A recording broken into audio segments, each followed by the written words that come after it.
मेरा नाम तनय चौक है। मैं कुरुक्षेत्र में रहता हूँ। मैं कहना चाहूँगा भी जो भारत पाकिस्तान के ऊपर नरेंद्र मोदी जी के जो किया, जिस हिसाब से उन्होंने वहाँ पे हमला किया, काबिल तारीफ है। शायद कोई और मंत्री होता तो वहाँ तक पहुँचना तो दूर वो सोच भी नहीं सकता था। जिस तरह मुस्लिमों ने वहाँ पूछा धर्म किस तरह है, आपका हिंदू है या मुस्लिम है, हिंदू को गोली मार दी, मुस्लिम को जाने दिए, बहुत ही शर्मनाक चीज।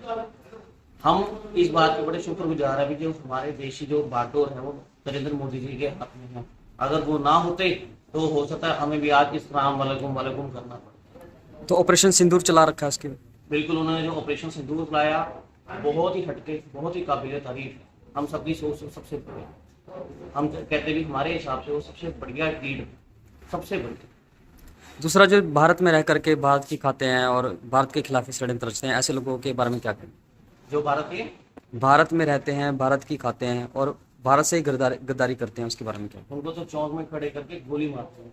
जिस थाली में खाया उसी थाली में अच्छे दिया, फिर वो काफी का इंसान उसे तो वहीं चौक में खड़े रहे गोली मारते हैं। तो भारत पाकिस्तान का जो युद्ध चल रहा है उसमें जो है भारत ने बहुत अच्छा मुंह तोड़ जवाब दिया है। और हिंदुस्तान की सभी जनता जो है हिंदुस्तान के साथ ही है और पाकिस्तान के खिलाफ शुरू से रही हुई है। पाकिस्तान को इससे ज्यादा भी अगर कोई मुंह तोड़ जवाब दे सकते हैं तो वो देना चाहिए। और क्या कहेंगे जो हिंदुस्तान में ही रहते हैं, हिंदुस्तान की खाते हैं और हिंदुस्तान के खिलाफ ही भारत में रह करके भी भारत के खिलाफ बोलते हैं, उसके बारे में क्या? जो हिंदुस्तान में रहते हैं, हिंदुस्तानी खाते हैं, उनको कुछ बोलना नहीं चाहिए हिंदुस्तान के खिलाफ। हम हिंदुस्तानी हैं, हम हिंदुस्तानी ही रहेंगे।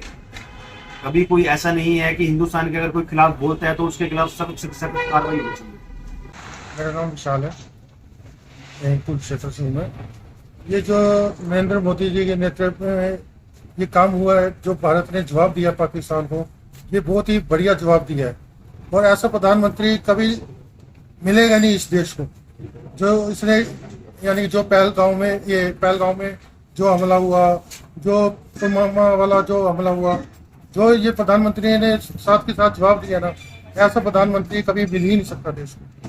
तो आतंकवादियों के ठिकानों को उड़ाया है, क्या कहें? आतंकवादी के तो ठिकाने तो उनके सारे क्लियर ही कर दिए। थोड़ा सा टाइम मिल जाता तो शायद पाकिस्तान ही क्लियर था।